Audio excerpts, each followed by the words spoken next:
না, ঘুমিয়ে পড়ো। আমার শীত লাগছে, কমফোর্টারটা দিন। আয়াত বিছানা থেকে উঠে বসে, ফোনের ফ্ল্যাশ জ্বালিয়ে বিছানা থেকে নেমে আলমারি থেকে বের করে নিয়ে এসে মেয়েরাতের গায়ের উপর দিয়ে দেয়। ফোনের ফ্ল্যাশ অফ করে সে নিজেও কমফোর্টার জড়িয়ে শুয়ে পড়ে। রাত 1টা বেজে গেছে। মেয়েরাতের চোখে ঘুম নেই, উসখুস করছে। সে উঠে ধপ করে বসে পড়ল বিছানায়। আয়াত ঘুমায়নি। সে পাশ ফিরল, জিজ্ঞেস করলো, কি হয়েছে তোমার? ঘুম আসছে না। কেন? আপনি অর্ধেক কথা বলেন আর বাকিটুকু বলেন না, তাই। আয়াত হুড়মুড়িয়ে উঠে আদশা হয়ে বসলো। কিছু বুঝতে না পেরে বলল, কি বলতে চাইছো? আপনি কি আমাকে ভালোবাসতেন? সত্যি বলবেন কিন্তু। আয়াত মিরাতের অগোচরে বাঁকা হাসে। সে মিরাতের হাত ধরে হঠাৎ টান দেয়। মিরাত হুমড়ি খেয়ে আহিয়াতের বুকে পড়ে। সে উঠতে যাবে, আয়াত দুভাতে আবদ্ধ করে নেয়। মিরাত থমকে যায় একদম। আয়াত ফিসফিসিয়ে বলে, এবার বলবো? মিরাত চুপ করে থাকে। কি বলবে বুঝতে পারছে না। মনে হচ্ছে নিজের বিপদ নিজেই ডেকে আনলো। এর মাঝে শোনা গেল আহিয়াতের কণ্ঠস্বর, হয়তো ভালো লাগা নয়তো ভালোবাসা ছিল। এই দুই সমীকরণে আটকে ছিলাম। তবে সমীকরণ সমাধান করে বুঝলাম ভালো লাগা থেকে প্রণয়ের সূচনা হয়। মেয়ের নিজেও আহিয়াতকে আলিঙ্গন করলো। আজ তার সুখ সুখ অনুভব হচ্ছে। মনে হচ্ছে এই মানুষটাকে তো সে চেয়েছিল, অবশেষে পেয়ে গেল। আয়াত ওষ্ঠ ছোঁয়াই মিরাতের কপালে। মিরাত শিউরে ওঠে। আয়াতের মনের অবাধ্য অনুভূতিরা আজ ভীষণ উন্মাদ। বুকের মাঝে অজানা অনুভূতি প্রকাশ পাচ্ছে। মন চাইছে ভালোবাসার মানুষটিকে 15 রঙে রাঙিয়ে দিতে। সে নিজেকে যথেষ্ট স্বাভাবিক রেখেছে শুরু থেকে। দুজনের মন আজ ভীষণ এলোমেলো। এভাবে বেশ কিছুক্ষণ কেটে যায়। কপতি আজ নিজেদের নতুন জীবনের সূচনা করছে। নানা বাধা পেরিয়ে মিরাত নামক মানবী অবশেষে তার ভালোবাসার মানুষকে পেয়েছে। যদিও তার জীবনে মানুষটির আগমন ঘটেছিল অনেক কষ্টের পর, তবুও সেই কষ্ট ভুলে সঠিক মানুষকে ভালোবেসেছে। দুজনে জীবনে শুরু হোক সুন্দরভাবে। আহিয়াতের অব্যক্ত প্রেমাসুখ অবশেষে ব্যক্ত করলো। ডিসেম্বরের মধ্যভাগ। এর মাঝে শীতের বেশ উপদ্রব দেখা দিয়েছে শহর জুড়ে। কুয়াশা যেন শহরের উপর তার শুভ্র চাদর মেলে ধরেছে। কুয়াশার আঁচলে ঢাকা প্রভাত সূর্যের আলোকে যেন অনুজ্জ্বল করে তুলেছে। তবুও সেই আলোই আছে স্নিগ্ধতা। শহরের ব্যস্ততা হঠাৎ থমকে গেছে এই শীতল হাওয়ার মৃদু স্পর্শে। গাছে জমে থাকা শিশির বিন্দু সূর্যের প্রথম কিরণে মুক্তার মতো ঝলমল করে ওঠে। রাস্তাঘাটে শীতার্ত মানুষের শরীর জুড়ে উষ্ণতার খোঁজে মোটা কাপড়ের আস্তরণ। শহরের চায়ের স্টলগুলো ধোয়ার সাথে মিশে আছে শীতের সকালের গন্ধ। সেই শীতের সকাল নীরব, স্নিগ্ধ আর গভীর। আইয়াদের রুমের জানালার পর্দাগুলো শীতল বাতাসের স্পর্শে ধীরে ধীরে দুলছে। জানালার ফাঁক দিয়ে আসা মৃদু হাওয়া রুমের স্থিরতা ভেঙে নীরব কোলাহলের সঞ্চার তৈরি করেছে। ক্ষীণ সূর্যের আলোর পর্দা ভেদ করে ঢুকছে। পদ্মা দোলায় বাতাসের গতি বোঝা যাচ্ছে না খুব জোরে, না খুব ধীরে। কখনো হালকা ঝাপটা দিয়ে থেমে যাচ্ছে, আবার একটু পর আবার নড়ছে। রুমের ভেতরে শীতের মৃদু হিম স্পর্শ সহজে অনুভব করা যায়। চারিদিকে নীরবতা, শুধু হালকা বাতাসের শব্দ আর জানালার পর্দার সারা। আয়াত উপর হয়ে বিছানায় গভীর ঘুমে মগ্ন। সে এলোমেলো হয়ে চুলগুলো কপালের উপর আলগোছে নেমে এসেছে। গভীর ঘুম মুখের প্রশান্তি আরো স্পষ্ট করে তুলেছে। তার গায়ের উপর ঢিলে জড়ানো কম্পিউটার তাকে শীতের মৃদু হিম থেকে আড়াল করে রেখেছে। কম্পিউটারের একপাশে কিছুটা সরে গেছে, আর তার ভেতর আয়াতের গাঢ় নিঃশ্বাসের শব্দ বোঝা যাচ্ছে। মিরাত শাওয়ার সেরে সবে রুমে প্রবেশ করেছে। ভেজা চুলের তোয়ালে জনতা, পরনে মিষ্টি রঙের শাড়ি তার সৌন্দর্যকে আরো পরিপূর্ণ করে তুলেছে। তার মুখে প্রশান্ত ভরা মৃদু হাসি। সেই হাসিতে লজ্জার আভাও বিদ্যমান, যা স্নিগ্ধতার অদৃশ্য আভা ছড়াচ্ছে। মিরাত ধীর পায়ে হেঁটে এসে ড্রেসিং টেবিলের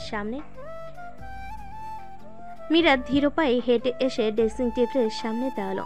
শান্ত চাহনিতে আয়নার দিকে তাকালো। আয়নার নিজের প্রতিবিম্বের বদলে তার দৃষ্টি আটকে গেল আহিয়াতের ঘুমন্ত চেহারায়। আয়নার ভেতর দেখা সেই মুখ নির্ভার গভীর ঘুমে ডুবে থাকা, কি অনাবিল নিশ্চিন্তে ঘুমাচ্ছে মানুষটা। হঠাৎই মিরাতের মনে পড়ে গেল গত রাতের কিছু মুহূর্ত। মনে পড়তে লজ্জায় তার গাল লাল হয়ে উঠল, বুকের ভেতর অদ্ভুত শিহরণ খেলে গেল। আয়নায় দৃষ্টি দ্রুত সরিয়ে নিয়ে সে নিজের ভেজা চুল থেকে তোয়ালেটে খুলল। তারপর এক গাঢ় নিঃশ্বাস ফেলে চিরুনি হাতে চুল আঁচড়াতে শুরু করলো। প্রতিটি সুন্দর মুহূর্তে লুকিয়ে আছে দুজনের মনে আবেগের সূক্ষ্ম স্পন্দন। তার নীরবতা, লজ্জার হালকা কণ্ঠায় ঘরটাও আরও বেশি নীরব হয়ে উঠল। মিরাত পরিপাটি হয়ে ঘড়ির দিকে তাকায়। 7টা বেজে 20 মিনিট। আজ অনেকটাই দেরি হয়ে গেছে উঠতে। গতকাল অনেক রাতে ঘুমানোর কারণে কখন সকাল হয়েছে বুঝতে পারেনি। সে দ্রুত পা বাড়িয়ে বিছানার কাছে এগিয়ে যায়। আহিয়াতকে ডাকা প্রয়োজন, এখন হয়তো কেউ ব্রেকফাস্টের জন্য ডাকতে আসবে। মিরাত বিছানার একপাশে বসলো, মৃদু স্বরে ডাকতে লাগলো, আহিয়াত উঠুন দ্রুত, 8টা বেজে গেছে। মিরাত বেশ কয়েকবার ডাকলো, তবুও আহিয়াতের মাঝে কোনো হেলদোল দেখা গেল না। সে তো শান্তিতে ঘুমাতে ব্যস্ত। মিরাত আহিয়াতকে হালকা ধাক্কা দিয়ে পুনরায় ডাকলো, এই যে মশাই, দ্রুত উঠুন। আহিয়াতের ঘুম ভেঙে যায়, একটু নড়ে চড়ে ওঠে, কপাল কুঁচকে যায় কিছুটা।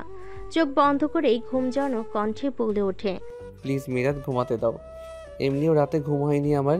মিরাত বিড়বিড় করে বলল। এমনভাবে বলছে যেন আমি রাতে ঘুমিয়েছি। আহিয়াত আবারও ঘুমিয়ে পড়েছে। মিরাত বেজায় বিরক্ত হলো। সে ভাবতে লাগলো কিভাবে আহিয়াতকে জাগানো যায়। ভাবতে ভাবতে হঠাৎ তার মাথায় শয়তানি বুদ্ধির আগমন ঘটল। যেই ভাবা সেই কাজ। মিরাত মিটমিটি হেসে উচ্চস্বরে বলে উঠল, আহিয়াত দ্রুত উঠুন, না হলে আমার হাতে থাকা 1 বালতি পানি আপনার গায়ে ঢেলে দিব। 1 2 3 ঢেলে দিলাম। মিরাতের উচ্চ কণ্ঠে বলা কথাগুলো শুনে আহিয়াত ঘুমো ঘুমো চোখে হুড়মুড়িয়ে উঠে বসলো বিছানায়। চোখ বড় বড় করে মিরাতের দিকে তাকালো। দেখলো মিরাত হাসছে, হাত শূন্য। তার মানে তাকে দ্রুত ঘুম থেকে জাগানোর জন্য এই পন্থা অবলম্বন করেছে। ভাবতে বাঁকা হাসলো। মিরাত এই হাসি দেখে ঢোক গেল। নিশ্চিত মানুষটার মাথায় কোনো শয়তানি বুদ্ধি ঘোরাফেরা করছে। সে দ্রুত সেখান থেকে উঠে পালাতে যাবে, অমনি আহিয়াত খপ করে হাত ধরে ফেল।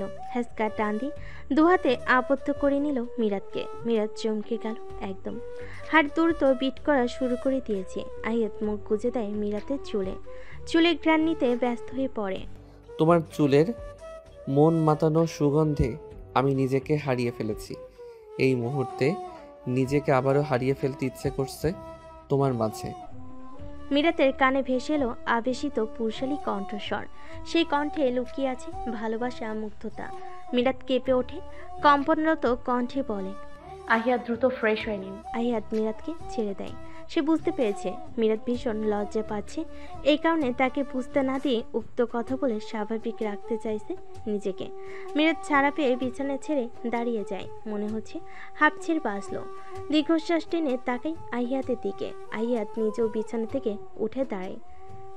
সম্মোহনী দৃষ্টিতে অবলোকন করে বাঁকা হেসে বলে, এত পালাই পালাই করছো কেন বউ? মিরাত লজ্জা পেয়ে যায়। এলোমেলো দৃষ্টি ফেলে তাকাই আশেপাশে। দুকদম পিছিয়ে লজ্জা আড়াল করে মুখ বেঁকিয়ে বলে, কারণ আপনি একটা অসভ্য পুরুষ। কথা শেষ করে মিরাত ছুটে গেল দরজার দিকে। দরজা খুলে তড়িঘড়ি করে ছুটল ফাবিয়ার রুমের দিকে। আহিয়াত হতভম্ব হয়ে যায় মিরাতের কাণ্ডে। সে বুঝতে পারেনি মিরাত এইভাবে পালাবে। সে বেশ কিছুক্ষণ দরজার দিকে তাকিয়ে থাকে। তারপর হঠাৎ ওষ্ঠ প্রসারিত করে হেসে ওঠে। দুহাতে এলোমেলো চুলগুলো ঠেলে ফুরফুরে মেজাজে ফ্রেশ হতে যায়। আহিয়াতের বন্ধু মহলকে গতকাল তাদের সাথে আসতে বলেছিল, আরও 2-1 দিন এসে থাকতে বলেছিল, কিন্তু পড়াশোনা শেষ করে যে যার কাজে ব্যস্ত হয়ে পড়েছে। ছুটিও তেমন পায়নি, তাই নিজেদের কর্মস্থলে ফিরে গেছে। তাদের বন্ধু মহলের মধ্যে আহিয়াত একটু ফিরি। পড়াশোনা শেষ করে বাবার বিজনেসে কিছুটা মনোযোগী হয়েছে। তবে সে বহির্বিশ্বের ফ্রিল্যান্সিং প্ল্যাটফর্মের সাথে যুক্ত আপাতত। বেশ কিছু জায়গায় সিভি জমা দেওয়া হয়েছে। আহিয়াত জানে এর মধ্যে কোনো এক জায়গায় নিশ্চিত জব হয়ে যাবে। আহিয়াত সকলের সাথে ব্রেকফাস্ট শেষ করেছে। সে এখন জেফিল আর নিহালের সাথে বসে আড্ডা দিচ্ছে। তাহিদ সাহেব অফিসে রওনা দিয়েছেন একটু আগেই। আরিশা আর ফাবিয়া সুরমা বেগমের রুম থেকে এসে সোফায় বসলো। তারা মিরাতের সাথে গিয়েছিল মূলত সুরমা বেগম মিরাতকে ডেকেছে কিছু কথা বলার জন্য। এর মাঝেই আগমন ঘটল মিরাতের। হাতে দৃশ্যমান পুরনো ডিজাইনের একজোড়া বালা। এই বালা ছিল আহিয়াদের দাদির। বংশ পরম্পরায় রক্ষিত বালা শাশুড়ি তার ছেলের বউকে দিয়ে থাকে। আহিয়াদের দাদি সুরমা বেগমকে দিয়েছিল। সুরমা বেগম বালাজোড়া মিরাতকে দিয়েছে। আহিয়াদ মিরাতকে বলেছে কিছুক্ষণ পরেই তারা ঘুরতে যাবে। কোথায় যাবে তা সম্পর্কে সে অবগত নয়। মিরাত আজ গোলাপি শাড়ি পরেছে, সোনালি রঙের হিজাব দিয়ে মাথা আবৃত করা, সোনালি কারুকাজ করা পুরো শাড়ি জুড়ে। মিরাতের মনে পড়ে আহিয়াদ তাকে শপিং মল থেকে কিনে দিয়েছিল। আহিয়াদ সামনে তাকাতেই দেখতে পায় মিরাতকে। ভালোভাবে খেয়াল করতেই মনে পড়ে এটা সে শপিং মল থেকে কিনে দিয়েছিল। সে উঠে দাঁড়িয়ে সকলকে উদ্দেশ্য করে বলে, পরে এসে আড্ডা দিব, আপাতত বউকে নিয়ে ঘুরে আসি। জেউফিল আর নিহাল মজার ছলে একসাথে বলে ওঠে, ও বউ। মিরাত লজ্জা পায়। আরিশা আর ফাফিয়া হেসে ওঠে। আহিয়াত তাদের পাত্তা না দিয়ে ডোন্ট কেয়ার ভাব নিয়ে মিরাতের হাত ধরে মেন দরজা খুলে বাইরে চলে গেল। গন্তব্য তাদের অজানা। নিহালও তাদের পিছু পিছু গেল। তারও কাজ আছে। আরিশা কল এসেছে, দেখলো তার মা কল করেছে। সে কল রিসিভ করে সেখানে থেকে কথা বলার জন্য রুমে চলে গেল। ফাবিও গেল তার রুমে। জেফিল ডাইনিং রুমে একা একা বসে রইল। সময় কাটানোর জন্য পকেট থেকে ফোন বের করে স্ক্রল করতে লাগলো। বেশ মনোযোগ দিয়ে কিছু একটা দেখতে ব্যস্ত হয়ে পড়ল। ফাবিয়া নিজের রুম থেকে একটু পরে ছুটে আসলো। ধপ করে বসে পড়ল জেফিলের অপর পাশের সোফায়। মুঠোবন্দি হাত জেফিলের দিকে হাত বাড়িয়ে চঞ্চল কণ্ঠে বলে উঠল, এই নিন আপনার ভাগ। মেয়েলি পরিচিত কণ্ঠস্বর শুনে জেফিল ফোন স্ক্রল করা বন্ধ করে দেয়। সরু চোখে তাকাই ফাবিয়ার উচ্ছ্বাস ভরা মুখের দিকে। গম্ভীর কণ্ঠে বলল, কিসের ভাগ? ফাবিয়া যেন আগ্রহ পেল, বেশ ভাব নিয়ে বলল, গতকাল ভাইয়া টাকা দিয়েছিল সেই ভাগ। জেফিল ভুরুযুগল কুচকায়। আবারও ফোন স্ক্রল করাই মনোযোগী হয়ে গমগমে কণ্ঠে বলল, এসবের কোনো প্রয়োজন নেই, তোমার কাছে রেখে দাও। আর প্লিজ আমার ডিস্টার্ব করো না। ফাবিয়া মুখ বাঁকায়। সে উঠে গিয়ে জেফিলের এক হাতে টাকা গুজে দেয়। এমন একটা দুঃসাহসিক কাজ করে বিশ্বজয়ের হাসি হাসে। সে সরে আসবে এমন সময় জেফিল ফাবিয়ার হাত ধরে খপ করে ধরে ফেলে। ফাবিয়া হকচকিয়ে ওঠে। ভর্ত ভঙ্গিতে তাকায় জেফিলের দিকে। গলা শুকিয়ে কাঠ হয়ে আসছে। জেফিল রক্তচক্ষু চাহনিতে তাকিয়ে কিরমির করে বলল, আমাকে বারবার বিরক্ত করছো কেন? ফাবিয়া ভর্ত কণ্ঠে বলল, আমি কোথায় আপনাকে বিরক্ত করছি? আমার থেকে দূরে থাকবে একদম। আমার আশেপাশে যেন এরপর থেকে আর না দেখি। জেফিলের রাশভারী ধমকে ফাবিয়া চুপসে যায়। কাদো কাদো মুখে মাথা নিচু করে তাকিয়ে থাকে মেঝেতে। টপ টপ করে চোখের অশ্রু গড়িয়ে পড়তে থাকে জেফিলের পুরুষালী হাতের উপরিভাগে। অনুভব করে শীতল অশ্রুর কণা। জেফিল এহেন হতভম্ব হয়ে যায়। এতটুকু ধমকে মেয়েটা কেঁদে দেবে ভাবতে পারেনি। সে তৎক্ষণাৎ ফাবিয়ার হাত ছেড়ে দেয়। ফাবিয়া ধপ করে জেফিলের পাশে বসে নীরবে অশ্রু বিসর্জন দিতে থাকে। নীরব থাকলেও একটু পরপর ফুপিয়ে ফুপিয়ে কেঁদে উঠছে বারবার। জেফিলের মোটেও ভালো লাগলো না এই বিষয়টা। সে ভীষণ চিন্তিত হয়ে পড়ে। জেফিল ফোন পকেটে পড়ে উঠে দাঁড়ায়। দীর্ঘশ্বাস টেনে নিয়ে বলে, আম সরি ফাবিহা, প্লিজ কেঁদো না। বেশ কয়েকদিন থেকেই আমি টেনশনে আছি। মন মেজাজ কোনোটাই ভালো নেই। তার মধ্যে তুমি এমন বাচ্চামো করছো। তুমি কেন বুঝতে পারছো না? তোমার ফ্যামিলির কেউ যদি আমাদের দুজনকে একসাথে দেখে তখন কি ভাববে? নিশ্চয়ই ভালো কিছু ভাববে না। তোমার বোঝার যথেষ্ট বয়স হয়েছে। প্লিজ আমার থেকে দূরে থাকো। ফাবিয়া অশ্রুসিক্ত নয়নে জেফিলের দিকে তাকায়। তার চোখে সহস্র প্রশ্ন। এই মানুষটাকে রাগী আর কাঠখোট্টা মনে হয়, কখনো ভালো আবার কখনো খারাপ মনে হয়। তবে জেফিল যা বোঝাতে চেয়েছে সে ভালোভাবে বুঝতেছে। সে তো ভালোভাবে টাকাটা দিতে এসেছিল। এত কিছু তো আর ভাবিনি। এক মুহূর্তের জন্য অভিমান তাকে জেঁকে ধরে। জেফিল তার হাতের টাকা সোফার উপর রেখে দিল। কিছু একটা মনে করে আবার ফাবিয়ার দিকে তাকালো। ফাবিয়ার অশ্রুসিক্ত চাহনিতে নরম হয়ে গেল তার মন। সে কিছুটা উদ্গ্রীব হয়ে উঠল, তবে নিজেকে দমিয়ে রাখল। কি বলবে? জেফিলের শান্ত কণ্ঠস্বর। ফাবিয়া নড়ে ওঠে। তার বক্ষ অজানা আতঙ্কে কেঁপে ওঠে। অশান্ত মনে নীরব ঝড়ের আভাস পেল। সে কি সত্যি কিছু বলতে চায়, নাকি কথা বলা উচিত হবে না তার? বুঝে উঠতে পারে না। নীরব বসে থাকে। বেশ কিছুক্ষণ পর দু হাতে চোখের অশ্রু মুছে নেয়। মুখ বেজার করে নিভু নিভু কণ্ঠে বলে, এত কিছু ভাবিনি আমি। আপনি আমার কাছে একজন অপরিচিত মানুষ। আমার উচিত ছিল আপনার সাথে কথা না বলা, ডিস্টার্ব না করা, দূরত্ব বজায় রাখা। কিন্তু কেন জানি না এক মুহূর্তের জন্য ফ্রি মাইন্ডে হয়ে গিয়েছিলাম। সেটাই ভুল হয়ে গেছে। আমাকে ক্ষমা করবেন। ভাবিয়ার অভিমান মিশ্রিত কথা যে কারোর বোঝার ক্ষমতা আছে। যে ফুল কিছুটা হলো আন্দাজ করে মৃদু হেসে বলল, তোমার মতো মেয়ে আমি খুব কম দেখেছি। কান্না করার কিছুক্ষণ পরেই আবার সব ভুলে কথা বলো। তুমি একদম সফট হার্টেড পারসন। এই যে রুড বিহেভ করছি তবুও কথা বলছো। অন্য কেউ হলে তা করতো না। 2 দিন রুড বিহেভ করেছি, আর করব না। কারণ 2 দিন পর আমি সিঙ্গাপুর ব্যাক করছি। ভাবিয়া বিস্মিত হয়। উৎকণ্ঠা চেপে ধরল তাকে। তা গোপন করে শুধায়, আবার কবে আসবেন? জেফিল অতি স্বাভাবিকভাবে উত্তর দেয়, হয়তো আর কখনো আসবো না। হঠাৎ জিজ্ঞেস করছো কেন? ভাবিয়ার কণ্ঠনালী অসম্ভব কাঁপছে। উদ্ভ্রান্তের মতো লাগছে। নিজেকে দমিয়ে রেখে ধীর কণ্ঠে বলল, হঠাৎ জানতে ইচ্ছে করলো। ভাবিয়া নিঃশব্দে মাথা নিচু করে বসে আছে। তার চেহারার মলিনতা আরো গভীর হয়ে উঠেছে। চোখ দুটো টলমল করছে, কিন্তু সে কান্না চেপে রেখেছে। কোনো শব্দ নেই, কোনো অভিযোগ নেই, শুধু নিস্তব্ধতা। যেন কোনো অদৃশ্য ভার তার বুকের উপর চেপে বসেছে, আর সেটি তার সমস্ত শক্তি শুষে নিয়েছে। জেফিল তার সামনে দাঁড়িয়ে আছে। কয়েক মুহূর্ত আগেও মুখে থাকা হালকা হাসিটি কোথাও মিলিয়ে গেল। তার চোখে অস্পষ্ট ফুটে উঠল চিন্তার ছাপ। ভুরু কুঁচকে ফাবিয়ার দিকে তাকিয়ে রইল, কিন্তু কিছুই বুঝতে পারল না। তবে কোথাও তার তীক্ষ্ণতা বলছে কোনো বড়সড় কাহিনী লুকায়িত আছে অশ্রুসিক্ত নয়ন জোড়ায়। এ মেয়ে কি ভাবছে, মনে কি চলছে, এটা বোঝা অসম্ভব হয়ে উঠল তার জন্য। ঠিক তখনই জেফিলের ফোন বেজে উঠল। এসব ভাবনা বাতি পকেট হতে ফোন বের করলো। ফোনের স্ক্রিনে নাম দেখে সে বুঝলো আইহাত কল করেছে। ফাবিয়ার দিকে শেষবারের মতো তীক্ষ্ণ দৃষ্টিতে তাকিয়ে ফোনটি রিসিভ করলো। পা বাড়ল সেটা থেকে। কথা বলতে বলতে অন্যত্র চলে গেল। এ সময় আরিশা এসে হাজির। কথা বলা শেষ করে চারপাশটা একবার দেখে সে সোজা ফাবিয়ার কাছে চলে এলো। ফাবিয়ার এমন মনমরা বসে থাকা দেখে তার নজর এড়ালো না।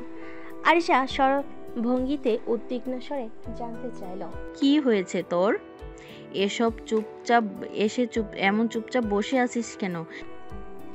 ফাবিয়া একটু সাড়া দিল না, মাথা নিচু করেই বসে রইল, যেন আরিশার প্রশ্ন শুনতেই পায়নি। আরিশা কিছুটা উদ্বিগ্ন হয়ে ফাবিয়ার পাশে বসে তার কাঁধে হাত রাখলো।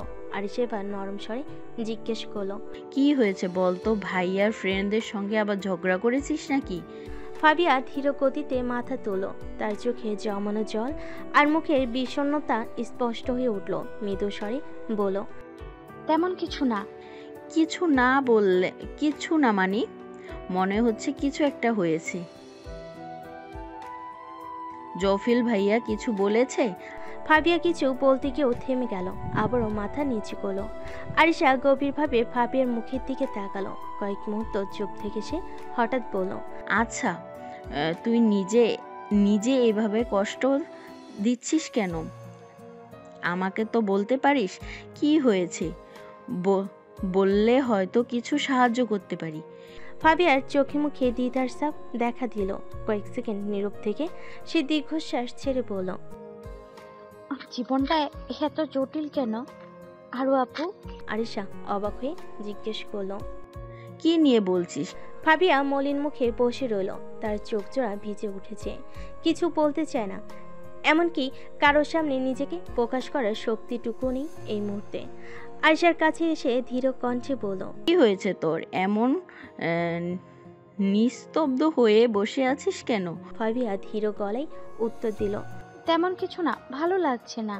কথাটা শুনেই আরিশা ভুরু কুঁচকে গেল। সে ফাবিয়ার মুখে চিন্তার ছাপ স্পষ্ট দেখতে পাচ্ছে। অবিশ্বাসী স্বরে বলল, কিছু তো একটা হয়েছে, বল না কি হয়েছে। এ কথায় ফাবিয়া আর নিজেকে ধরে রাখতে পারল না। হঠাৎ করে আরিশাকে জড়িয়ে ধরে ফুপিয়ে ফুপিয়ে কাঁদতে লাগলো। কান্নার ভারে ভারী হয়ে আসা কণ্ঠে বলল, আপু, এটা কি হচ্ছে আমার সঙ্গে?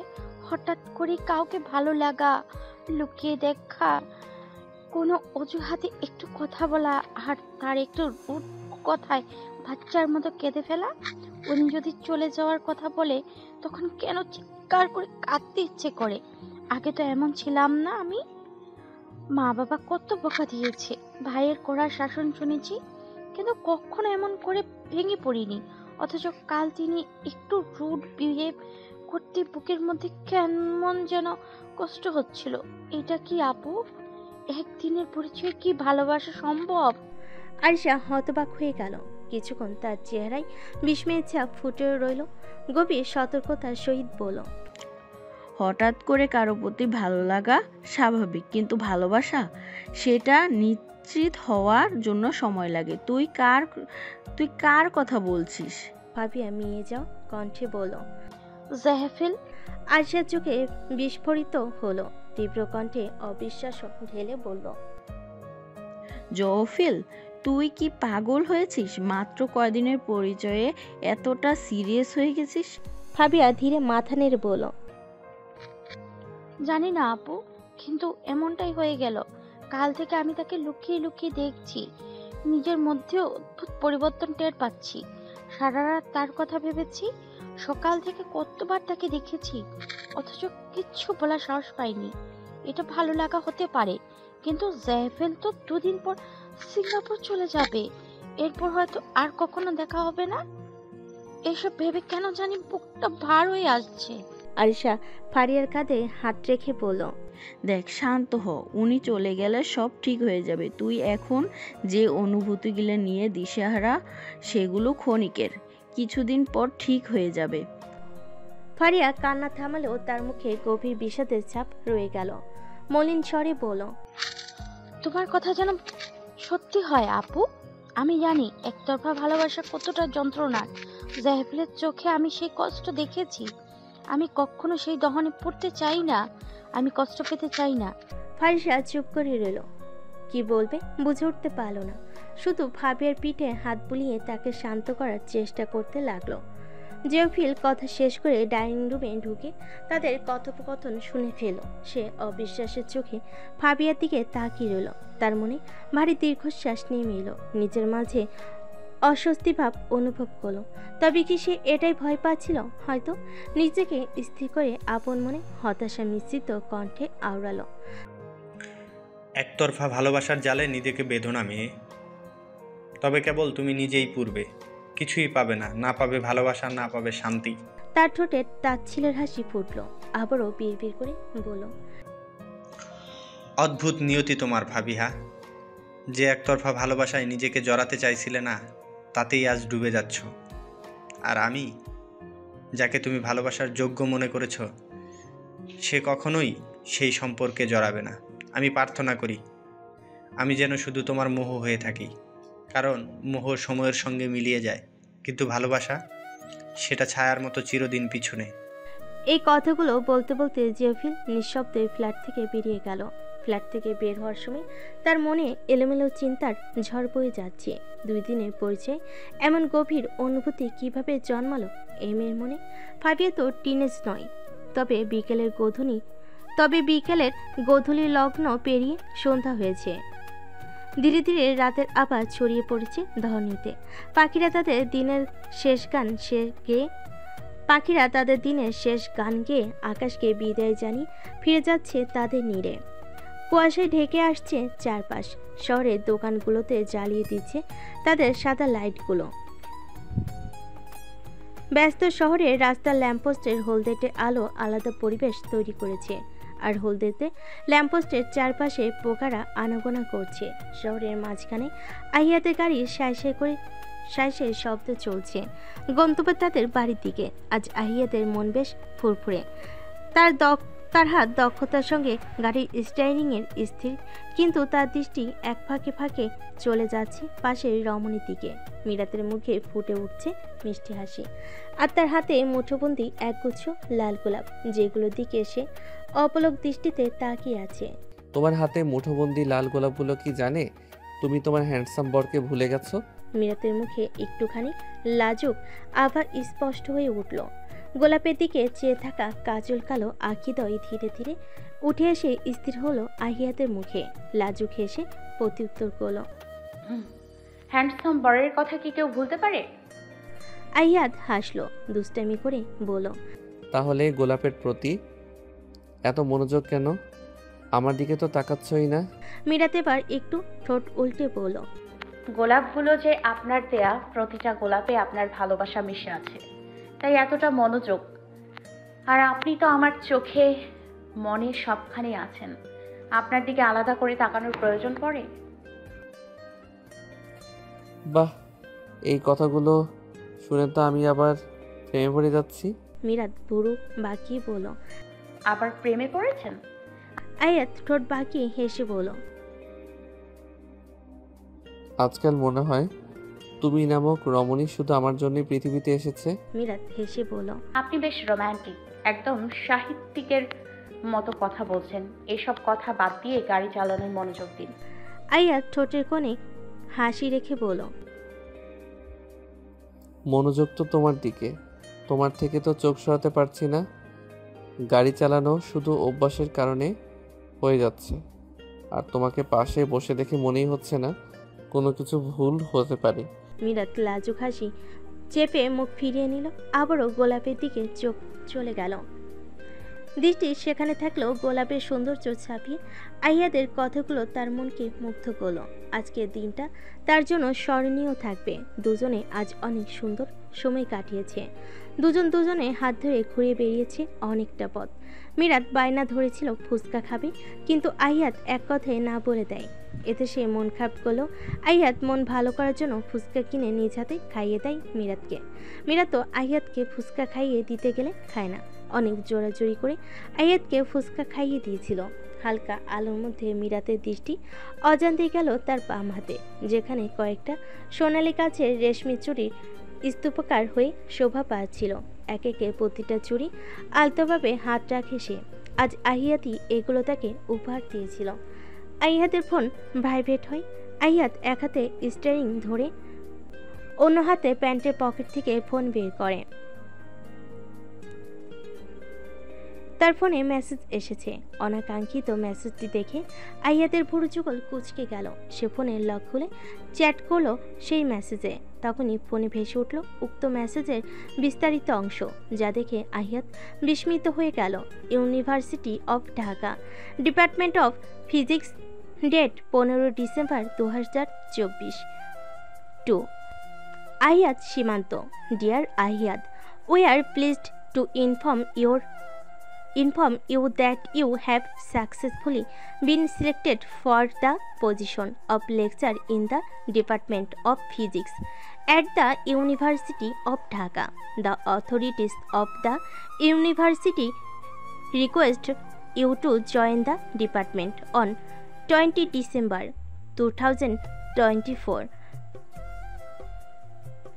We wish you all the best in your new role and look forward to your contribution to the academic and research activities of the university. Sincerely, the authorities, University of Dhaka. আয়াত হঠাৎ break কষে রাস্তার পাশে গাড়িটি রাখে। আয়াত গভীর মনোযোগ দিয়ে ভালোভাবে ফোনে মেসেজটি পড়তে থাকে।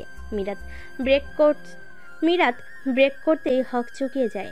ভর্ত ভঙ্গিতে আহিয়াতের দিকে তাকায়। আহিয়াতকে এমন ফোনের দিকে সিরিয়াস ভঙ্গিতে তাকিয়ে থাকতে দেখে ভয় পেয়ে যায়।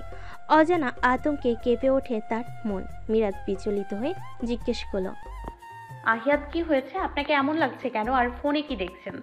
আহিয়াত কোনো উত্তেজনা প্রকাশ না করে শান্তভাবে মীরাতের দিকে তাকালো। মুখে গম্ভীরতা, চোখে কঠোরতা। সে ফোনটি মীরাতের দিকে বাড়িয়ে দিল। গাম্ভীর্যের সাথে বলল, নিজেই দেখে নাও। মীরাত দ্রুত ফোনটা নিয়ে নেয়। সে সরাসরি চোখ রাখে ফোনের স্ক্রিনে। কয়েক লাইন পড়তেই মিরাতের চোখ বিস্ময় বড় বড় হয়ে যায়, মুখে ফুটে ওঠে উচ্ছ্বাসিত ভাব। আনন্দে ভালো লাগে, তার মন ভরে যায়। মিরাত অবিশ্বাস্য দৃষ্টিতে আহিয়াতের দিকে তাকালো। উত্তেজনা আর আনন্দে যেন বাসা হারিয়ে ফেলেছে। কাঁপা কাঁপা কণ্ঠে বলল, আহিয়াত, আপনি ঢাকা বিশ্ববিদ্যালয়ে। আহিয়াত সিটে শরীর এলিয়ে দেয়, চোখ বন্ধ করে প্রশান্তি গভীরে ডুব দেয়। দীর্ঘ শ্বাস টেনে মুচকি হাসলো, হাসি বজায় রেখে বলল, ফাইনালি আই হ্যাভ রিচড মাই গোল। মিরাত তার সিট বেল্ট খুলে ফেলে তখনই আলাদি হয়ে জড়িয়ে ধরে আহিয়াতকে। ওষ্ঠ ছুঁয়ে দেয় মানবটির গালে। আহিয়াত ভীষণ শান্ত আর আনন্দিত। সে আদুরে ভঙ্গিতে মিরাতকে দুহাতে জড়িয়ে নেয়, সযত্নে মিশিয়ে নেয় নিজের মাঝে। তারপর প্রফুল্ল চিত্তে মিরাতের কানে ফিসফিসে বলে উঠল, চাকরিটা আমি পেয়ে গেছি বেলা, শুনছো? মিরাত খিলখিলিয়ে হেসে উঠল, আরো শক্ত করে জড়িয়ে ধরে আহিয়াতের সুটাম দেহি পুরশালী শরীর। সুমিষ্ট রিনরিনে কণ্ঠে বলে উঠল, শুনছি মিস্টার, আমি আপনার সাফল্যের ভীষণ খুশি। অভিনন্দন আপনাকে। আহিয়াত গাড়ির সাদা কাচের আস্তরণ ভেদ করে অন্ধকার শহরে রাস্তার পক্ষে তাকিয়ে দীপ্ত শ্বাস ফেলে টেনে বলে, যতটুকু দূরত্ব ভালোবাসার মাঝে থাকে তার চেয়ে বেশি দূরত্ব জীবনের লক্ষ্য অর্জনের পথে। তবে যখন দুইটি এক হয়ে যায় তখন জীবন হয়ে ওঠে একটি নিখুঁত কাব্য। দীপ্ত শ্বাস টেনে বলে। সময় নদীর স্রোতের মতোই অবিরাম। দেখতে দেখতে কেটে গেছে দিন, সপ্তাহ, মাস, বছর। সময় তার নিজস্ব গতিতে ছুটে চলেছে, কোনোক্ষণ থেমে থাকার অবকাশ পায়নি। সময়ের প্রবাহের সঙ্গে সঙ্গে বদলে গেছে মানুষের জীবনযাত্রার ধারা। মিরাতের সংসার জীবনে এসেছে নতুন নতুন মোড়। স্বামী ও শ্বশুরবাড়ির সবার সান্নিধ্যে তার দিন কাটছে হাসি আনন্দে। নতুন বইয়ের পরিচয় শুরু হওয়া মিরাত এখন কিছুটা অভ্যস্ত হয়ে গেছে কাজে কর্মে। 1 বছর হয়ে গেছে, তবুও শ্বশুরবাড়ির সবার কাছে সে এখনও নতুন বইয়ের মর্যাদায় আবদ্ধ। বছরখানেক আগেও সংসারের খুঁটিনাটি বিষয়ে তার তেমন কোনো ধারণা ছিল না, অথচ আজ সংসারের প্রতিটি কাজে তার হাতের ছোঁয়া নিখুঁত হয়ে উঠেছে। একজন গৃহিণীর দায়িত্ব পালন করার পাশাপাশি মিরাত এগিয়ে চলেছে তার পড়াশোনাতেও। কিছু মাস আগে সে অনার্স 3য় বর্ষে উত্তীর্ণ হয়েছে। সংসার আর পড়াশোনার এই জোড়া দায়িত্বে সে সমান দক্ষতায় সামলে নিচ্ছে। সন্ধ্যা 7:15। মিরাত নিজের রুমে বিছানায় হেলান দিয়ে বসে আছে। হাতে ধরা বইয়ের পাতায় গভীর মনোযোগ। ভুরু দুটি কুঁচকে আছে তীক্ষ্ণ মনোযোগের কারণে। বইয়ে ডুবে থাকার কারণে আশেপাশে কোনো কিছুই তার দৃষ্টি কাটতে পারছে না। আহিয়াত বিগত 5 দিন ধরে শহরের বাইরে ভার্সিটির জরুরি কাজ আর ডিপার্টমেন্টের স্টুডেন্টের সঙ্গে ট্যুরে গেছে। দূরে থাকলেও মিরাত এবং পরিবারের খোঁজ নিতে এক মুহূর্ত ভুল করেনি। নিয়ম করে দিনে 3 বার কল করে। আজও সকালে একবার, দুপুরে একবার কল দিয়েছে। এখনবার সময় হয়েছে কল দেওয়ার। মিরাত বইয়ে দৃষ্টি রাখতেই বিছানার উপর রাখা ফোন হাতড়ে নেয়। একবার ফোনের দিকে তাকিয়ে অবহেলায় আবার রেখে দেয়। কিন্তু বইয়ের মধ্যে মনোযোগ থাকলেও মনে মনে অন্য চিন্তা তাকে কুড়ে কুড়ে খাচ্ছে। আহিয়াত কেন এখনো কল করলো না? কবে ফিরবে? কেন দেরি করছে? সে খুশি খবর দেওয়ার জন্য যে অধীর আগ্রহে অপেক্ষা করছে মিরাত। বিকাল থেকে আনন্দ আর উত্তেজনায় স্থির থাকতে পারছে না। 4 দিন ধরে সামান্য অসুস্থতা অনুভব করছিল সে। আজ বিকেলে হসপিটালে গিয়ে ডাক্তারের কাছে দেখিয়েছে। বেশ কয়েকটি টেস্ট করতে হয়েছিল। সন্ধ্যার মধ্যে রিপোর্ট হাতে এসেছে। গুরুতর কিছু নেই, তবে এসেছে অপ্রত্যাশিত সুখবর। রিপোর্টে স্পষ্ট লেখা আছে প্রেগন্যান্সি পজিটিভ। মিরাত 2 মাসের অন্তঃসত্ত্বা। রিপোর্ট হাতে নিয়ে আনন্দে চোখে জল চলে এসেছিল। ঠোঁটের কোণে লেগেছিল আনন্দের হাসি। রিপোর্টটি নিজের ঠোঁটে ছুঁয়ে দিয়েছিল। মনের সমস্ত ভালোবাসা সেটির মাঝে ঢেলে দিয়েছিল। এক হাতে নিজের পেটের উপর আলতোভাবে হাত রেখে অনুভব করেছিল যে তার ভেতরে একটি নতুন জীবন ধীরে ধীরে বেড়ে উঠছে। তার আর আহিয়াতের ভালোবাসার প্রতীক মনের মধ্যে একের পর এক ছবি ভেসে উঠছিল। কয়েক মাস পর তার হাতে থাকবে সেই ছোট্ট প্রাণ, ছোট ছোট হাত পা, মায়াময়ী মুখ। ভাবতেই মিরাতের সমস্ত অস্তিত্ব অদ্ভুত প্রশান্তিতে ভরে যাচ্ছিল। মা হওয়ার অনুভূতি বুঝি এমনই হয়। আইয়াতকে এই খবর জানালে সে কি করবে, কি বলবে? এই উত্তেজনায় মিরাতের হৃদয় দূর দূর করে কাঁপছে। সুখবরটি জানাতে গিয়ে তার লজ্জার আনন্দ মিলে এখন অজানা অনুভূতির জন্ম দিয়েছে, যা আগে কখনো দেখেনি। ভাবি, তোমার শরীর কেমন আছে? মিরাতের ফাবিয়ার কণ্ঠস্বর শুনে ধ্যান ভাঙে। নিজেকে ধাতস্থ করে বিছানায় বইটা রেখে দেয় সে। ফাবিয়াকে হেসে বলে, একদম ফিট আছি আমি। বিকেলে কোথায় গিয়েছিলে, তোমায় পেলাম না। ফাবিয়া এসে বিছানার উপর ধপ করে বসলো, তারপর ক্লান্ত ভঙ্গিতে বলল, ফ্রেন্ডসরা মিলে ঘুরতে গিয়েছিলাম, একটু আগে আসলাম, ফ্রেশ হলাম, তারপর তোমার কাছে ফটাফট চলে আসলাম। ভাইয়া কবে আসবে? সঠিক জানি না, আজ কলও করেনি। ভাবছি আমি নিজেই কল করব। আমি কল দিয়েছিলাম, বললো বিজি আছে, তোমায় রাত 10টার পরে কল দিবে। ও আচ্ছা, ফাবিহা একটা কথা বলবো। কি বলবে বলো। আগামী শুক্রবার জুনায়েদের ফ্যামিলি তোমায় দেখতে আসতে চাইছে, তাদেরকে আসতে বলবো? ফাবিয়ার মুখ থমথমে হয়ে যায়। মলিন মুখে তাকায় মিরাতের দিকে। জুনায়েদ তার ভার্সিটির স্টুডেন্ট, 2 বছরের সিনিয়র। ফাবিয়াকে পছন্দ করে, তাই সরাসরি বিয়ের প্রস্তাব দিয়েছে। এখন ফাবিয়ার মতামত কি জানতে চাইছে। ফাবিয়া মলিন হেসে বলে উঠল, আপাতত বিয়ের কথা ভাবছি না, পড়াশোনা শেষ করে এসব নিয়ে ভাববো। মিরাত হতাশ হয়ে ফাবিয়ার দিকে তাকায়। এই মেয়ের মনে কি চলছে সে বুঝতে পারে না। সুমা বেগম বলেছিল তাকে ফাবিয়ার মতামত জানার জন্য। আজও না সূচক উত্তর দিতে হবে। মিরাত শান্ত কণ্ঠে জানতে চাইল, জেফেল ভাইয়াকে এখনো ভুলতে পারোনি, তাই না? ফাবিয়া কথাটা শুনে হকচকিত হয়ে যায়। তার চোখের কোণে জল টলমল করে ওঠে। যদিও সে তা লুকানোর বৃথার চেষ্টা করে। দ্রুত দৃষ্টি এদিক ওদিক ঘুরিয়ে মিয়ে যাওয়া কণ্ঠে বলল, ওসব আবেগ আমি অনেক আগে ভুলে গেছি। আরে হ্যাঁ, আমি তো ভুলেই গেছি, মা তোমাকে খেতে ডাকছিল। তুমি তাড়াতাড়ি যাও, আমি গিয়ে মাকে একটু হেল্প করি। কথা শেষ করে ফাবিয়া যেন কোনো মতে নিজেকে পরিস্থিতি থেকে মুক্ত করে পালিয়ে গেল। মিরাত নির্বাক হয়ে শুধু তাকিয়ে রইল। সে জানে ফাবিয়া এখনও জেওফিলকে ভালোবাসে। একতরফা ভালোবাসা, যা 1 বছর পেরিয়ে মলিন হয়নি। এই সময়ের মধ্যে ফাবিয়া অনেকটাই বদলে গেছে। আগে যেমন প্রাণোচ্ছল ছিল, এখন তেমন আর নয়। অনেক বেশি শান্ত আর উদাসীন হয়ে উঠেছে সে। মিরাতের মনে প্রশ্ন জাগে, এই একতরফা ভালোবাসার শেষ কোথায়? এই মায়াজালের বাঁধন থেকে ফাবিয়া কি কখনো মুক্ত হতে পারবে? এক দীর্ঘশ্বাস ফেলে মিরাত ধীরে ধীরে বিছানা থেকে উঠে দাঁড়ালো। তার ভাবনার ভার যেন তার শরীরকে ভারী করে তুলেছে। নিজেকে সামলে সে ডাইনিং রুমের দিকে পা বাড়ে, যেন মনের ভার কিছুটা হলেও হালকা করতে পারে। বৈশাখ মাসের শুরু। শহর জুড়ে তপ্ত আবহাওয়া বিরাজ করছে। মানুষের জীবন গরমে অতিষ্ঠ হয়ে উঠেছে। সময় রাত 12টা বেজে 15 মিনিট। আহিয়াদের রুমে সাঁই করে ফ্যান চলছে। এসিও চালানো এখন। মিরাত বিছানায় গভীর ঘুমে মগ্ন। খাওয়া দাওয়া করে এসে শুয়েছে। তারপর কখন ঘুমিয়ে গেছে হুঁশ নেই। আহিয়াত ওয়াশরুম থেকে বেরোলো মাত্র। ভেজা চুলগুলো মুছতে মুছতে এসে আলমারি খুলো। কালো রঙের টি শার্ট বের করে পরে নিল। পা বাড়িয়ে এগিয়ে গেল বেলকনিতে। তোয়ালে নেড়ে দিয়ে পুনরায় ফিরে এলো নিজ রুমে। তারপর এগিয়ে গিয়ে মিরাতের মাথার কাছে বসলো। ঘুমন্ত স্ত্রীর মুখ দেখে প্রশান্তিতে ছেয়ে গেল তার বক্ষ। মৃদু হেসে অপলক চেয়ে রইল মিরাতের দিকে। মুগ্ধতায় ডুবে গেল সে। এক হাত বাড়িয়ে আলতো করে মিরাতের মাথায় আদুরে হাত বুলিয়ে দিতে লাগলো। গত কয়েকদিন মিরাতকে ছাড়া যে কিভাবে কেটেছে সেই জানে। সর্বক্ষণ মনে হচ্ছিল কোথাও তাকে শূন্যতায় পোড়াচ্ছে। মিরাতকে সামনাসামনি দেখার জন্য মরিয়া হয়ে উঠেছিল।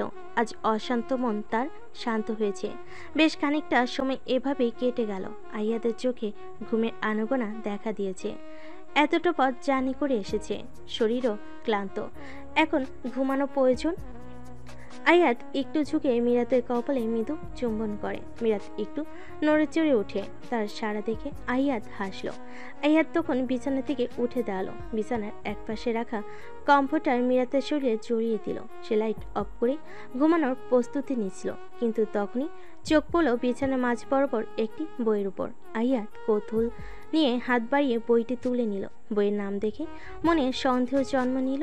বইয়ের উপরিভাগে ইংরেজিতে লেখা ছিল, what to expect when you are expecting by Heidi Murkoff. এই ধরনের বই দেখে তার কপালে চিন্তার ভাঁজ পড়ে গেল। এমন বই তো তার রুমে ছিল না। তাহলে কি মিরাত কিনেছে? হয়তো। আয়াত আগ্রহের সাথে বইটি কিছু পৃষ্ঠা ঘুরিয়ে দেখল। কিছু পৃষ্ঠা পড়তে পড়তে সে বুঝতে পারল এটি একটি গর্ভ অবস্থার গাইড বুক। বইটি মূলত প্রেগন্যান্সি সম্পর্কিত তথ্য এবং পরামর্শ নিয়ে। সে তা দেখে কিছুটা হতবাক হয়ে গেল। এখন তার মনে একাধিক প্রশ্ন জন্ম নিল। মিরাত কি আসলেই? আপনি কখন এলেন? আসলে শরীরটা একটু খারাপ, তাই গভীর ঘুমে ডুবে গিয়েছিলাম। মিরাতের ঘুমো ঘুমো কণ্ঠস্বর। চোখ কষলে আদর্শ হয়ে বসল সে। আইয়াদের ধ্যান ভাঙে। সে অদ্ভুত দৃষ্টিতে তাকায় মিরাতের দিকে। অপ্রত্যাশিত কোনো কিছুর অনুভূতিতে তার বক্ষ কাঁপছে। অজানা সুখে হারিয়ে যেতে ইচ্ছে করছে। সে যা ভাবছে সত্যি কি তাই? আইয়াদ এগিয়ে যায় মিরাতের দিকে। সামনাসামনি বসে আইয়াদ হাতের বইটা বিছানার উপর রাখে। কিছুটা উত্তেজিত হয়ে জিজ্ঞাসা করলো, এখন শরীর কেমন লাগছে? মিরাত মুচকি হেসে বলে উঠল, একদম সুস্থ আছি এখন। আপনাকে দেখে যেটুকু অসুস্থতা ছিল তা পালিয়ে গেছে। আয়াত তীক্ষ্ণ দৃষ্টিতে অবলোকন করে মিরাতকে। তারপর এক হাতের উল্টো পাশ দিয়ে মিরাতের কপালের তাপমাত্রা চেক করে। সে দেখল তাপমাত্রা স্বাভাবিক। হাত সরিয়ে নিয়ে ভরাট কণ্ঠে জিজ্ঞেস করল, কবে থেকে অসুস্থ তুমি? একবার জানানোর প্রয়োজন বোধ করলে না? রেডি হয়ে নাও, এখনই ডাক্তারের কাছে যাব তোমায় নিয়ে। মিরাত দুপাশে মাথা নাড়িয়ে দ্রুততার সহিত বলে উঠল, সরি আপনাকে না জানানোর জন্য। আমি আজ বিকেলে হসপিটালে গিয়েছিলাম, ডাক্তারও দেখিয়েছি, সব রিপোর্ট ভালো ছিল। মিরাত একটু থামে, লজ্জা মিশ্রিত হেসে আবার বলে, এই সময় একটু একটু অসুস্থ থাকে। আয়াত নিবিড় দৃষ্টি দিয়ে মিরাতের লাজুক মুখের দিকে তাকালো। তার তীক্ষ্ণ মস্তিষ্ক বুঝতে সময় নেয় না এটা কি কোনো সুখবর হতে চলেছে। তবে শিওর হওয়া দরকার। সে ধীরে ধীরে মিরাতের দুহাত নিজের হাতে নিল। মিরাত একটু চমকে তাকালো আহিয়াতের দিকে। আহিয়াত মোলায়েম কণ্ঠে অদ্ভুত আশ্চর্যতার সাথে জিজ্ঞেস করলো, মিরাতুল আজহা, তুমি কি প্রেগনেন্ট? আমাদের কি সন্তান আসতে চলেছে? মিরাত লাজুক হাসে। তার মাথা নিচু করে লজ্জা আড়াল করার চেষ্টা করছে। আইয়াত তার অস্থির মনকে শান্ত করার চেষ্টা করতে থাকে, কিন্তু সহ্য করতে না পেরে অধৈর্য হয়ে আবারও জিজ্ঞেস করে, মিরাত, বলছো না কেন? আমরা কি বাবা মা হতে চলেছি? মিরাত লজ্জা লুকাতে আহিয়াতকে আলিঙ্গন করে, মুখ গুজে দেয় বুকে। আহ্লাদি কণ্ঠে বলে, 2 months of pregnancy. আহিয়াত উচ্ছ্বাসিত হয়ে জড়িয়ে নেয় মিরাতকে। আদরে ভঙ্গিতে বেশ কয়েকটা মাথায় চুম্বন করে। আজ তার বড্ড সুখ সুখ অনুভব হচ্ছে। প্রশান্তিতে ছেয়ে গেছে মন।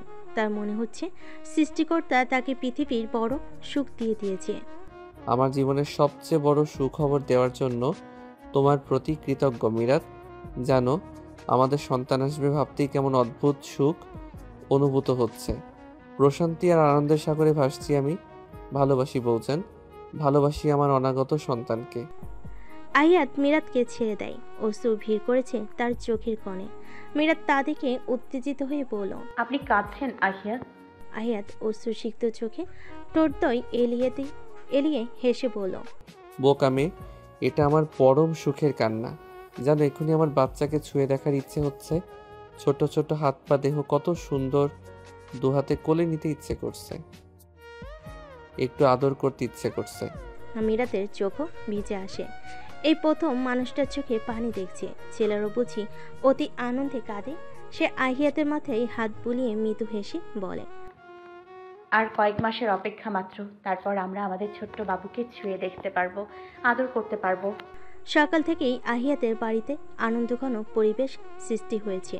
সুখবরটি পরিবারের সকল সদস্যকে জানানো হয়েছে এবং সবাই তা শুনে অত্যন্ত খুশি। তাহিদ সাহেব সুখবর শোনার পর মিরাতকে দোয়া দিয়ে অফিসে বেরিয়ে গেছেন। তার পরিকল্পনা হলো আজ অফিসের সকল কর্মচারীকে মিষ্টিমুখ করিয়ে নতুন সদস্য আসার খবরটা জানাবেন। আহিয়াতও ভার্সিটিতে গিয়েছে।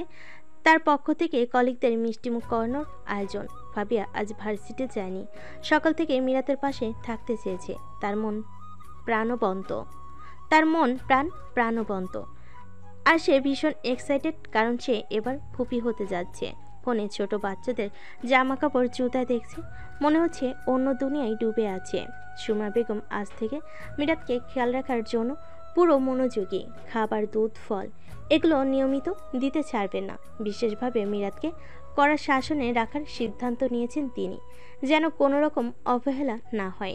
দুপুর হয়ে গেছে। মিরাত আর ফাবিয়া গোসল করে এসে বসেছে সোফায়। ফাবিয়া মিরাতকে ফোনে বাচ্চাদের বিভিন্ন রকম জিনিস দেখাচ্ছে, আর মিরাত আপেল খাচ্ছে আর দেখছে। আর কয়েক মাস পর থেকে আমার ফুপির দায়িত্ব পালন করতে হবে। এই কয়েক মাসে আমার পিচ্চি পাখির জন্য শপিং করব। ফাবিয়ার কথা শুনে মিরাত হেসে বলে। এখনো সময় আছে। ফাবিয়া আবেগে আপ্লুত হয়ে বলল, তাতে কি হয়েছে? পিচ্চির জন্য এক্ষুনি প্ল্যানিং করব। ভাবছি পিচ্চির জন্য একটা রুম ডেকোরেশন করব, সেখানে সব পিচ্চির খেলনা দুলনা থাকবে। আইডিয়াটা? মিরাত হাসি বজায় রেখে বলল। দারুণ আইডিয়া। সুরমা বেগম উপস্থিত হলেন তখনই, হাতে এক গ্লাস দুধ। সকালে দুধ খায়নি মিরাত, তাই এখন খাবেন এজন্য নিয়ে এসেছেন। সুরমা বেগম টি টেবিলে গ্লাস রাখলেন, সোফায় বসে বলেন, মিরাত মা, এই এক গ্লাস দুধ সম্পূর্ণ শেষ করবে।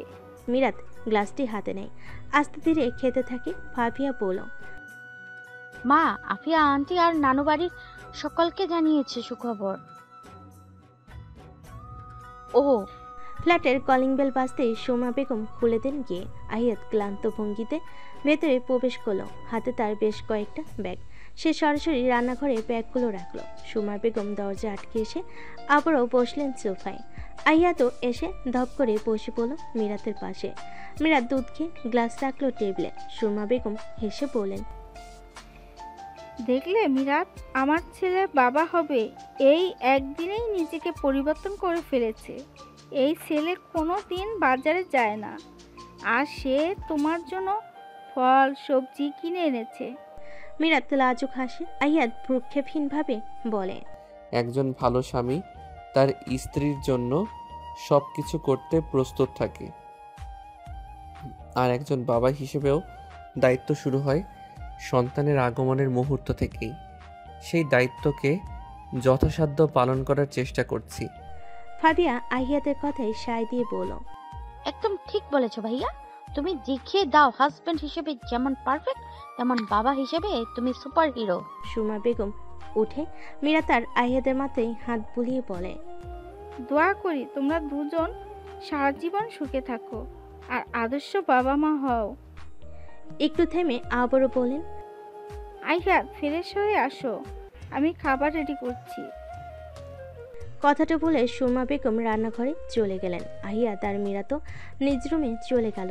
সন্ধ্যা পেরিয়ে রাত হয়েছে। মিরাত আর আহিয়াত বেলকনিতে বসে আছে, দৃষ্টি তাদের আকাশের দিকে। আকাশ জুড়ে আজ তারার মেলা। চাঁদও দেখা যাচ্ছে, পূর্ণ থালা নেই পরিপূর্ণ চাঁদ আকাশে দৃশ্যমান। জ্যোৎস্না রাতে স্পষ্ট সব কিছু দৃশ্যমান। মিরাত আহিয়াতের কাঁধে মাথা রেখে বসে আছে। আহিয়াত মিরাতের মাথায় হাত বুলিয়ে দিচ্ছে। আপনাকে পেয়ে আজ আমি পূর্ণতা অনুভব করি। আপনি সেই একান্ত মানুষ যিনি আমার জীবনের শূন্যতা, দুঃখ আর কষ্টের অন্ধকারে প্রথম থেকে আমার প্রেরণা, আমার সান্ত্বনা, আমার আশ্রয় হয়ে দাঁড়িয়েছেন। আপনি ছিলেন আমার শক্তি, আমার ঢাল, যার কারণে আমি অতীতের যন্ত্রণা ভুলে সামনে এগিয়ে যেতে শিখেছি। আপনার মতো একজন সঙ্গী পেয়ে আমি নিজেকে পৃথিবীর সবচেয়ে ভাগ্যবতী মনে করি। আহিয়াত মিরাতের আবেগ মিশ্রিত কথা শুনে হাসি বজায় রেখে বলে, আমি তোমায় পেয়ে পরিপূর্ণ মিরাত। তোমাকে জীবন সঙ্গিনী হিসেবে পেয়ে আমি আমার সমস্ত শূন্যতা পূর্ণ করতে পেরেছি। তোমার পাশে থাকলে জীবনের প্রতিটি মুহূর্তে অদ্ভুত শান্তি ও সুখ অনুভব করি, যা ভাষায় প্রকাশ করতে পারবো না। তুমি আমার জীবনে অমূল্য। তোমার সাথে কাটানো প্রতিটি দিন যেন নতুন করে বেঁচে থাকার জন্য অনুপ্রেরণা। অবশ্যই পারবো, টেনশন করো না। আমাদের সন্তানকে আদর্শ সন্তান হিসেবে লালন পালন করার যথাযথ চেষ্টা করব। তাই যেন হয়। তুমি আমাদের সন্তান আর আমাদের ফ্যামিলি। আমার কাছে এর চেয়ে গুরুত্বপূর্ণ আর কিছু নেই। তোমাদের সকলকে ছাড়া আমি একদম শূন্য। তোমরা সবাই মিলে আমার জীবনের সব কিছু। তোমাদের জন্য বেঁচে থাকতে চাই। আর প্রতিদিন তোমাদের সুখ আর আনন্দের জন্য চেষ্টা করে যেতে চাই। তোমরাই আমার পৃথিবী, আমার সব ভালোবাসার উৎস। ভালোবাসি আহিয়ার আব্বু। মিরাত গদগদ ভাব নিয়ে বলে। আহিয়াতের ভুরযুগল কুচকে যায়। সে ভীষণ অবাক হয়, কৌতূহলী ভাব নিয়ে জিজ্ঞেস করে। আহিয়া কে? মিরাত লাজুক হেসে বলে। আমাদের মেয়ে। আমাদের মেয়ে হবে তুমি কিভাবে জানলে? আমার মন বলছে। মিরাত আহিয়াতের গালে চুম্বন করে বলে। আহিয়াত মিরাতের গালে আদুরে ভঙ্গিতে নেড়ে দেয়। চাঁদের আলোয় দুজন দুজনের দিকে অপলক তাকিয়ে থাকে। ফাবিয়া উদাসীন ভঙ্গিতে বিছানায় আদর্শ হয়ে বসে আছে। দৃষ্টি তার ফোনের দিকে, অবলোক চেয়ে আছে জয়ফিলের ছবির দিকে। আজ নতুন বেশ কয়েকটা ছবি পোস্ট করেছে জয়ফিল। জয়ফিলের আইডি পাবলিক করা, তাই সবসময় সে কখন কি পোস্ট করছে না করছে তার নজর রাখে। সেই ছবিগুলোর দিকে তাকিয়ে ভালোবাসার মানুষকে এক নজর দেখার তৃষ্ণা মেটাচ্ছে। বুকের মাঝে অস্থিরতা বিরাজ করছে। ভালোবাসার মানুষকে না পাওয়ার যন্ত্রণায় ছটফট করে প্রতিটা দিন। একতরফা ভালোবাসার এই যন্ত্রণা কবে ফুরাবে? এই জন্মে আপনাকে পাওয়া হলো না আমার। ফাবিয়ার চোখে অশ্রু গড়িয়ে পড়ছে ফোন স্ক্রিনে। তার হৃদয়ে গুমট ব্যথা জমে আছে। সে আলতো হাতে মুছে দেয় অশ্রু কণাটি। তার মন চায় একবার মানুষটাকে ছুঁয়ে দিতে, তার অনুভূতিগুলো প্রকাশ করতে, কিন্তু সে জানে তার ভাগ্য খারাপ। যা সে চায় তা কখনো তার হবে না। স্মৃতির গহীনে হারিয়ে যায় সেই দিনটি যখন রিসেপশনের পরের দিন জয়ফিল চলে গিয়েছিল। একবারও ফিরল না। আরিশা বলেছিল জয়ফিল তার সব কথা শুনে সেদিনই চলে যায়। এই কারণে হয়তো সে দূরে দূরে থাকে, কখনোই কাছাকাছি আসে না। হঠাৎই তার ফোনে আননোন নাম্বার থেকে কল আসে। ফাবিয়া চমকে যায়। তার কাজে বাধা প্রদান করে বেশ বিরক্ত হয়। সে ফোনে জলজল করা নাম্বারটি দেখতে থাকে, ভাবতে থাকে কার নাম্বার হতে পারে। বেশ কয়েকবার কল করে সে ফোনটি রিসিভ করলো। ফাবিয়া বিরক্তির সহিত বলল, আসসালামু আলাইকুম। অপর পাশ হতে কোনো উত্তর এলো না। ফাবিয়া বেশ কয়েকবার জিজ্ঞেস করলো কে কল করেছে, কিন্তু কোনো উত্তর এলো না। তার মেজাজ বিগড়ে গেল। দাঁতে দাঁত চেপে বলল, আপনি কথা বলবেন নাকি কল কেটে দিব? উক্ত কথা বলার পরপরই ভেসে এলো পরিচিত শান্ত কণ্ঠ। ফাবিহা, ফাবিয়া এক মুহূর্তের জন্য থমকে যায়। তার মস্তিষ্ক হ্যাং হয়ে যায়। বুক কাঁপতে থাকে। অজানা উত্তেজনা ছড়িয়ে পড়ে বুকে। অশ্রু গড়িয়ে পড়তে থাকে গাল বেয়ে। ভালোবাসার মানুষটির একটা কথা তার বুকে কাঁপন ধরিয়ে দিয়েছে। ভালো লাগা, আনন্দ আর তার শরীরের শিহরণ বয়ে দিচ্ছে। গলা কাঁপছে তার। মনে হচ্ছে কথা তার গলা হতে বের হচ্ছে না। ফাবিহা শুনতে পাচ্ছ? আবারও ভেসে আসলো সেই পুরুষালী কণ্ঠস্বর। ফাবিয়া আবেশে চোখ বন্ধ করে নেয়। অতি কষ্টে কম্পনরত কণ্ঠে ছোট্ট করে উত্তর দিল। জয়ফিলের গাঢ় শ্বাস ফেল। এতক্ষণে তবে উত্তর পেল। শান্ত কণ্ঠে বলল, কেমন আছো? ভালো। একটা কথা বলবো? বলুন। আমি জানি তুমি আমায় পছন্দ করো। শুনলাম আমার কারণে বিয়ের প্রতি অনীহা তোমার। ভুল শুনেছেন। আজ শুধু একটা কথা বলার জন্য কল করেছিলাম তোমায়। ভালো ছেলে পেলে বিয়ে করে নিও, আমার অপেক্ষায় থেকো না। ফাবিয়া ফুপিয়ে কেঁদে উঠল। কন্দনরত কাতর কণ্ঠে বলল, আপনি তো আমার মনের খবর জানেন, তারপরেও এমন কথা বলছেন কি করে? জয়ফিল স্বাভাবিকভাবে বলে, আমার মনে তোমার প্রতি কোনো ফিলিংস নেই। তুমি শুধু আমার ফ্রেন্ডের বোন, এর থেকে বেশি কিছু না। আমি আপনাকে ভালোবাসি জাহেফিল, ভীষণ ভালোবাসি। গত 1 বছর ধরে আপনাকে এক মুহূর্তের জন্য ভুলতে পারিনি। প্রতিটা ক্ষণ আপনাকে নিয়ে ভেবেছি। প্লিজ ফাবিহা, কান্না বন্ধ করো। আমার পক্ষে তোমাকে ভালোবাসা সম্ভব নয়। ফাবিয়ার হাতে থাকা ফোনটি এক ঝটকায় বিছানায় পড়ে গেল। এমন কথা শুনে তার মনোসংযোগ একেবারে ভেঙে পড়েছে। মুহূর্তের মধ্যেই তার অশ্রু গড়িয়ে পড়ে স্ক্রিনের উপর। তার মনে অশান্তির স্রোত বইছে। সে